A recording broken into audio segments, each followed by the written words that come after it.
Hey everybody, Anime here, and welcome back to the month of anime. And for the next two videos, I am actually going to be covering three of the animes in this top list for each one. The reason for that is because I actually don't have as many days to cover all this anime as I thought I did. Some stuff came up, and I'm gonna get real busy at the end of the month, and I just won't have time to upload. And like I've said before in one of my earlier videos, I can't upload during the summer.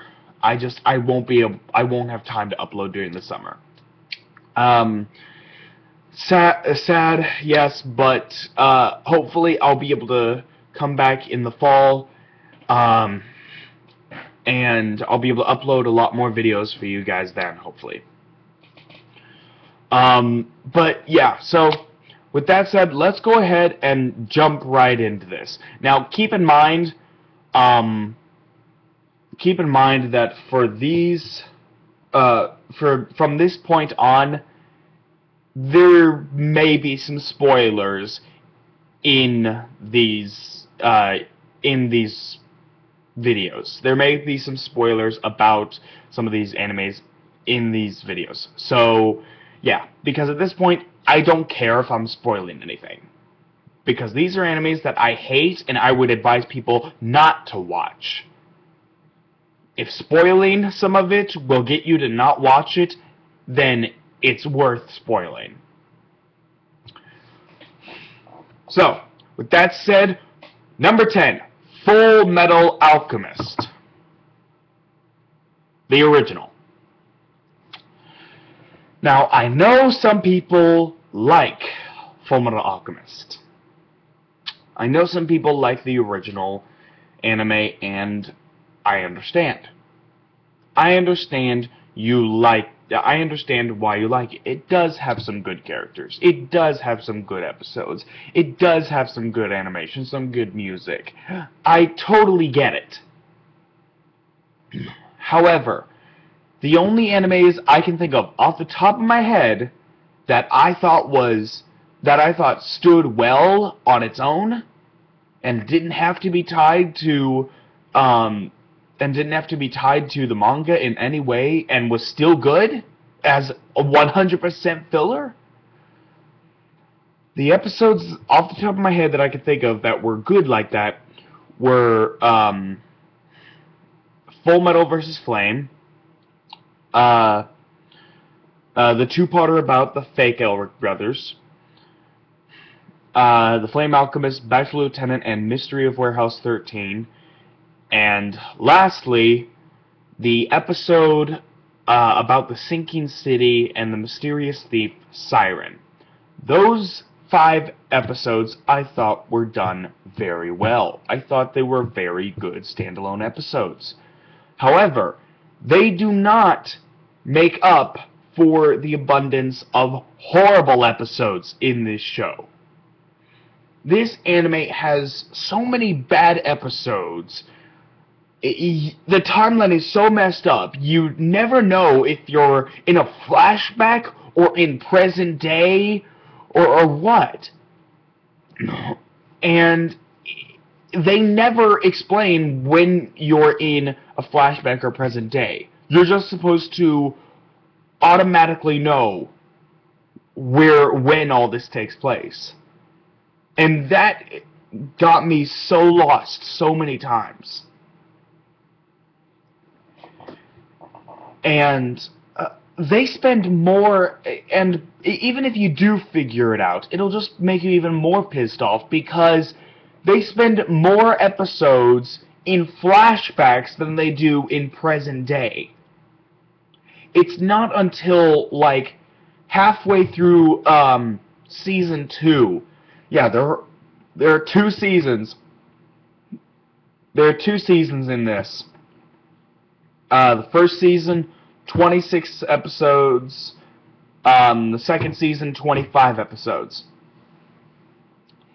And, like, it's at like episode 14 that they finally stop with all of the flashbacks. No more flashbacks from that point on in Season 2. The last 12 episodes is all present-day stuff. So at that point, that's a nice breather. We don't have to deal with any more flashbacks. But you still had to get through freaking 39 episodes just to get to the last 12. And I don't think it's worth it. It's really not.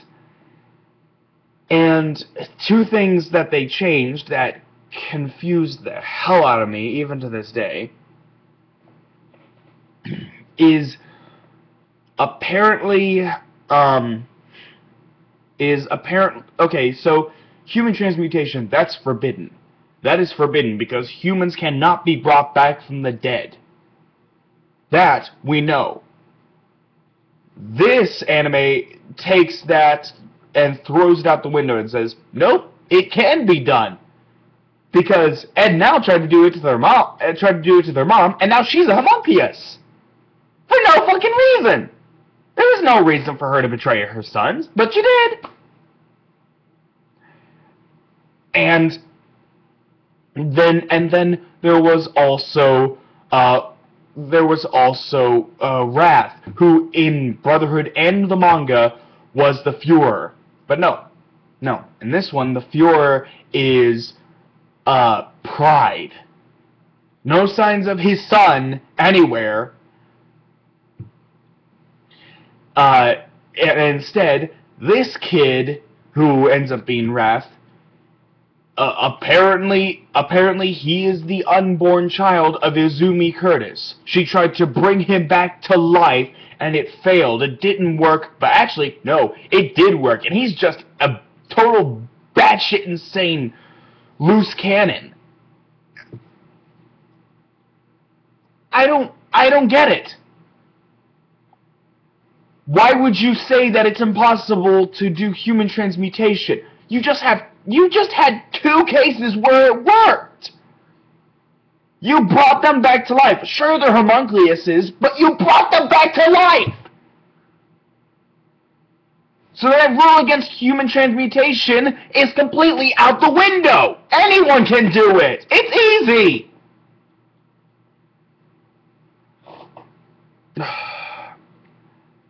So, I need to move on to the next one. Otherwise, I'm going to turn this into a huge rant video on FMA. So, number 9, Inuyasha. And those of you who know me knew this was going to be on the list. I don't like Inuyasha. For one major reason. Slavery. The main character, the title character, Inuyasha, is a slave to Kagome. Now, some of you would make the argument, no, he's a pet.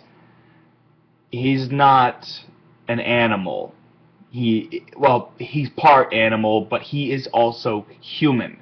He is also human-looking. The fact is, it's a person being owned by another person, aka slavery. And every time he does something, every time he makes a mistake, even if he doesn't realize he makes a mistake, she just yells, "Sit boy," and he ends up face planting himself into the ground against his will as his punishment for doing something wrong. And I even heard that there are episodes where she's moody and she's angry, and every time he talks, she says, "Sit boy." Now, if I haven't watched the anime all the way through, I only saw like the first 13 episodes before I had to stop because I couldn't bear to watch anymore. Now, that doesn't mean I don't know about the manga. No, I did read the manga. All 38 volumes.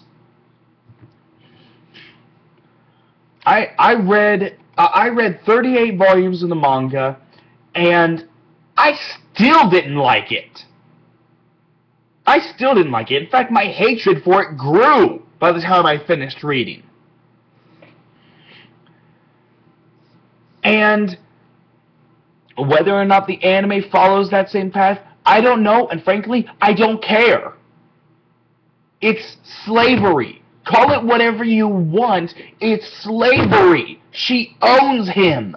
He has to do everything that he tells her, and when he doesn't comply, he gets punished. It's slavery!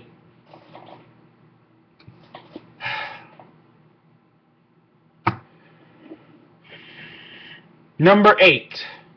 Negima, the original Negima anime. Now, I love Negima. I really do. I love Negima, and I love the manga. I love reading the manga. Even though it's over, it's still a manga that I go back to and I read from time to time. I still think it's a wonderful, wonderful manga. There are just so many twists and turns that you never see coming. And even when you're going back and reading it again, there are hidden Easter eggs that you can find throughout the course of the series. And yeah, it's amazing. And when I first heard that there was an anime adaptation covering the first 6 volumes of the manga, I'm like, oh, cool, I gotta see this. What I saw was terrible animation, terrible representation of the characters. They only focus on like 5 of the girls. They only focus on like 5 girls in the class. You don't even remember the names of any of the other girls. I mean, yeah, the manga didn't really focus on every single girl at that point either, but you at least knew their names. You spent a chapter learning about each of them, and you learned their names. You got used to their characters, and you were able to identify them by their traits. So they got their characters set up in the manga, but in the anime, they only focus on those 5 girls. You don't know the names of anyone else. You don't remember any of them. And it all builds up to this horrible, horrible 3-episode filler ending. Now, this is the main reason why it's so high up on the list, because it has that filler ending. It was doing a decent job up until then, representing the manga. But then in the last 3 episodes, it decided to have a filler ending. They could have just cut those 3 episodes out and left it with the ending of Volume 6. They really could have done that. That would have been fine. That would have been preferred. And no, they had to have it be a 3-episode filler ending, where apparently the reason why by the way, spoilers! Apparently the reason why Asuna has 2 different color eyes is because apparently when she was a kid she made a deal with the devil. Yeah, a deal with the devil so that she wouldn't be affected by magic. Now, in the manga, this gets explained in a different, more creative and more interesting way. It all builds up throughout the course of the series why she's not affected by magic. It just continues to build up till you finally find out at the start of the climax why. And it's just amazing. I think it's incredible. But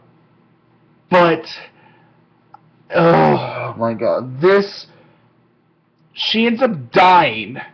And then Negi goes back in time to meet her childhood self, and then by some miracle, the rest of the class also goes back in time, and they face off against the devil. a bunch of middle school girls who have no abilities just fight the devil. What? This is not something I can make up. It's not something that I could make up. It's so stupid and so out of nowhere that I think the writers of this might have been high when they decided on this, because this is crazy. This isn't Negima. So, yeah. Don't like it. Not at all. The animation is bad. The representation of the characters is bad. Is there anything good about this anime? Honestly, the opening. The opening is catchy as fuck, and honestly, it was the only thing I could tolerate from the show. As soon as the opening ended, so did my tolerance for it.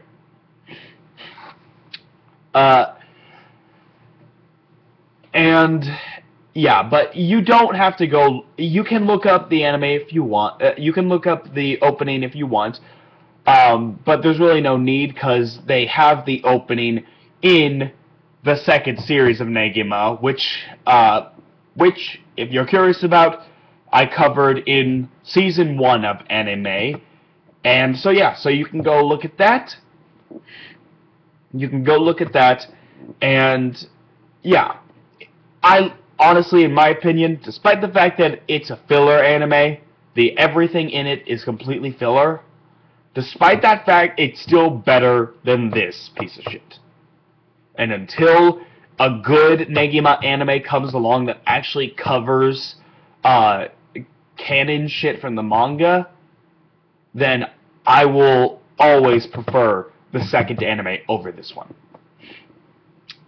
So, that's it for this video. I'll be putting up another one here in a few minutes, so hope you're looking forward to that. Sorry this one was kind of long. The next one is going to be just as long. But yeah, so like, comment, subscribe, and I will see you guys next time. Alright, take care everybody.